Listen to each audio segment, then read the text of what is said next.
السلام عليكم ورحمة الله تعالى وبركاته كلنتو وعانا ونحسن لما صاحبة كوحرن جنال كسود وهذا برامج كينا مانتي وحوكو سابسين هاي sidee loo noqdaa qof guuleysta runtii inta badan guushu waxay ku timaadaa dulqaadku waa shayga koowaad ee sababa inaad guuleyso wax walba oo aad la timaado haddii aadan dulqaad lahayn mad guuleysan kartid in badan dadka dhiirigeliyaasha ah waxay sheegaan oo ama yiraahdaan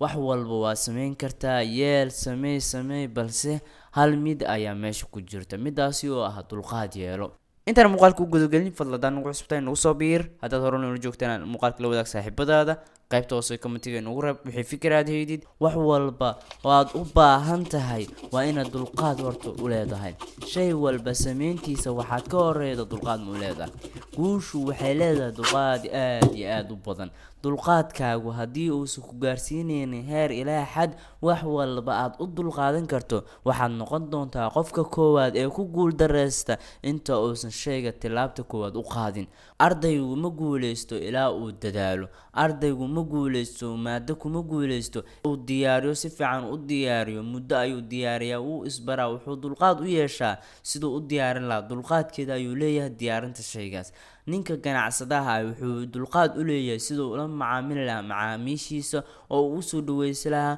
wuxuu ku dadaalaa qof walba soo u qancin lahaa waayo dad waxaa ku jiro dulqaad baan lahayn macaamiil waxaa ku jiro qaarkood ku dharbaaxaya wuxuu dulqaad u leeyahay inuu qanciyo si uu lacagtooda u qaato alaabtiisana u siiyo ninka darawalka wuxuu leeyahay dulqaad si uu dadka wadada taagan u soo qaado lacagtoodana u qaato dulqaad ayuu u leeyahay wuxuu isku dayaa 100% inuu qanciyo oo ku qanciyo inay gaarigiisa soo raacaan ninka ka gadaya shay ninka wax ku baraya nin walba wuxuu isku dayaa inuu wax walba ka dhaadhiciyo sida uu shayga uu rabo kaga gado waxaad haystana kaga qaado sababtoo ah wax walba wuxuu u baahan yihiin dulqaad shay walba wuxuu rabaa dulqaad waxaan dulqaad marnaba loo yeelana marnaba laguma guuleysto tusaale ahaan waxaan sameynayay muuqaalka kan hadda u jeedid oo hortaada ka muuqda muuqaalka kan haddaan ku ka waran wuxuu iga qaatay 12 saacadood waxaan isticmaalayay programka kan hortaada ka muuqda ee Filmora waxaan ku isticmaalayay computer double core wuxuu iga qaatay 12 saacadood marka koowaad muuqaalka waxaan sameeyay codka ayaan duubay waxaan ku duubay programkan hortaada ka muuqda programka markaan ku duubay waxa dhacday inaan u baaday inaan muuqaalka edit gareeyo soo qaado dul saaro habeeyo codkii intaan hagaajinayay oon codkii iyo muuqaaladii isku duubayo isku habeeyay isku aadadinay waxay iga qaadatay 12 saacadood ka waran mar alla markaan maago muuqaalka uu ku hagaagiraado wuxuu leeyahay isjaraya waayo computerkan isticmaalayay awood uma uusan lahayn inuu haayo documentiga ama datada mar walba uu isjarayay oo computerku is culeysiyo waxaan isku dayay inaan u sabro 12 saacadood oo toos ayuu ka qaatay halkaas muuqaal oo soconaya 5 daqiiqo aad arkaysa deer bal ka waran bal qiyaas imisa saacadood oo kale ayuu qaadan karaa muuqaal 10 daqiiqo muuqaal ayuu ku qaadan karaa computerka double core wuxuu qaadan karaa 24 saac marka ka soo gudub barnaamijkaas micnaha tusaalahaas waxaan kugu soo qaatay shayga markaad u dhabar adeegtid wuxuu ku gaarsiiyaa heer ilaa xad aad noqotid qof shaygan hammi u leh 8 siyaabood ayaa fiican inaad ku dadaashid si aad u guuleysatid hogaamiye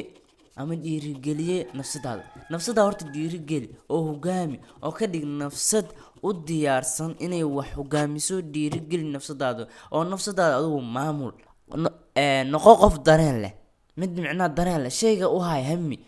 u samee wax walba jecel dartiis micnaha wax adigu jeceshahay oo aad jeceshahay inaad sameysid wax adiga hammi u leedahay oo hammi u heyd samee walaalkay waxaan weydiiyay sideen shaqadeeda uga run sheegaa wuxuu ugu jawaabay walaalkayow weliga shaqo aadan jeclayn ha qaban waxaad jeceshahay oo kaliya samee si aad ugu guuleysatid dardaarankii walaalkay waxyaabo badan ayuu ii sahlay waxaan leeyahay walaalkay mahadsanid midda saddexaad ku dadaal weliga ha qiyaameen nafsadaada guushu waxay ku timaadaa shaqo adag kadib 4 wanaagsanow micnaha shayga markaad u dadaashid oo ku wanaagsanaato wax walba aad micnaha si nadiif oo wanaagsan u sameysid waxaad noqon doontaa qof mar walba si wanaagsan ula yimaada shay wanaagsanna mar walba uu sameeya sida ugu wanaagsan ayaad noqon doontaa. waxaan ula jeedaa mar walba wanaagsanow, wax wanaagsan mar walba samee, waayo mar walba wax wanaagsan aad sameysid waad guuleysan doontaa insha allahu tacaala. diiradda saar wax walba oo aad qabanaysid ha ahaadaan wax aadan wax kale uga mashquuleynin, waayo shayga marka uu yahay shay keligiis la qabanayo waxaa macquula in si daacada loo qabto. riix hadafkaaga, micnaha hadafkaaga ama shaqadaada fogey, micnaha mid waqti leh ka dhig si aad u noqoto mid waqtigeedu space fiican leh oo u fududaato, waayo markii uu shayga spacekiisa waqtigiisa oo xadidnaado fog yahayna wuu ku fududaadanaya, waa isku qiimeynaysa si fududna wuu kugu dhamaanaya. number 7 u adeeg, micnaha mar walba oo aad shaygaas xooga saartid ka guulgaaristiisa aad bay u fududaan doontaa oo si wanaagsan bay kugu soo dhamaan doontaa guushiisa. abuur fikrado, mar walba oo aad tahay qof fikrado cusub abuuran kara waxaad noqon doontaa qof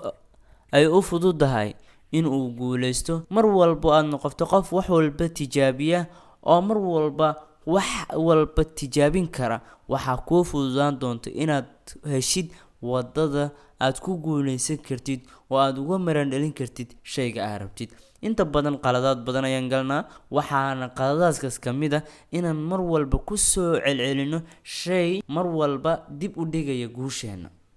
inta badan waan sameynaa, anigaana kowka man dhahayi waan ka ceebkasanin ka ahay. mar walba qaladkaaga waxaad ka baran kartaa cashir, laakiin ha noqonin mid mar walba qaladkiisa ka dhiga mid uu horay ugu sii socdo oo uu ka dhigto wadadii uu ku fashilmi lahaa guushiisana ku weyn lahaa. waxaan rajeynayaa muuqaalkan inaad wax badan ka faa'iiday. hada wabillahi tawfiiq. assalaamu calaykum waraxmatullaahi wabarakaatuh.